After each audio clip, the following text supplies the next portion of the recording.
recently had my computer tuned up and I decided to redo the background on these videos. Hopefully it looks a little bit less laggy and janky.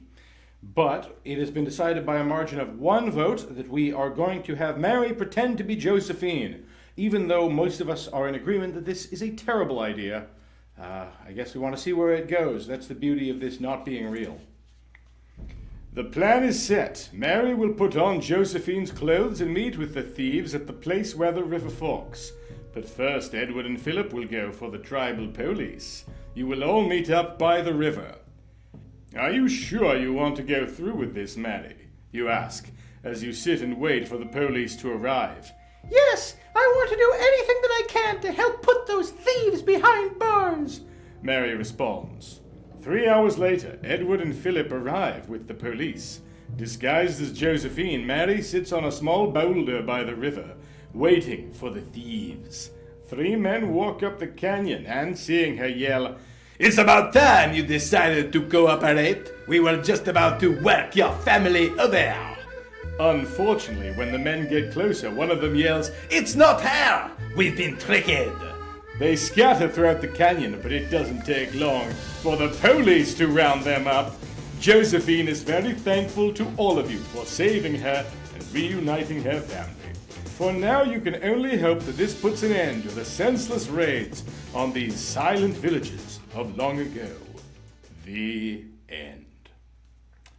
All right, that went a lot better than expected.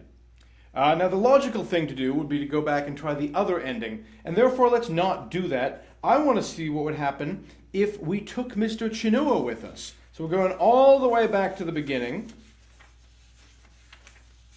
And page 12, when we decide to leave as soon as possible, we're going to go back to page 12, and we're going to wait for Mr. Chinua, which means we're actually going to page 100. Chinawa, not Chinua, sorry. You decide to wait the 2 days for Mr. Chinawa. He is busy with other cases, so you and Edward go off to do some sleuthing on your own. Oh, so we're not waiting for him. Let's check the stores that sell Indian pottery, you suggest.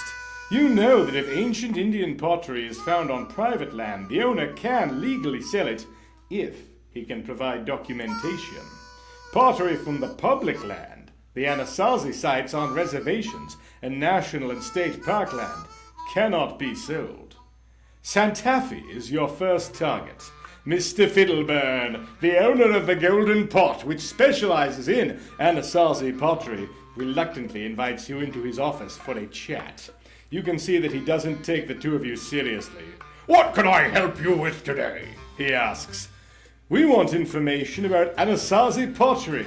We found a pot up in the canyon lands of Utah and wondered if you know anybody who would be willing to buy it." Mr. Fiddleburn appears nervous. "I don't deal in stolen pottery. You two had better leave now. I don't like your kind." "Wait a minute, please, Mr. Fiddleburn," you insist. "We are working for the tribal police. Could you please help us?" Mr. Fiddleburn calms down. Maybe he is honest, you think. He looks through some papers and gives you the names of several shops that have been known in the past to sell stolen pottery. "Don't connect my name with this information. I could get in a lot of trouble. I don't know why I'm telling you this, but I can't stand what's going on. They're destroying what's left of the Anasazi. I hope you can help stop them." We hope so too, you say, as you and Edward leave the store.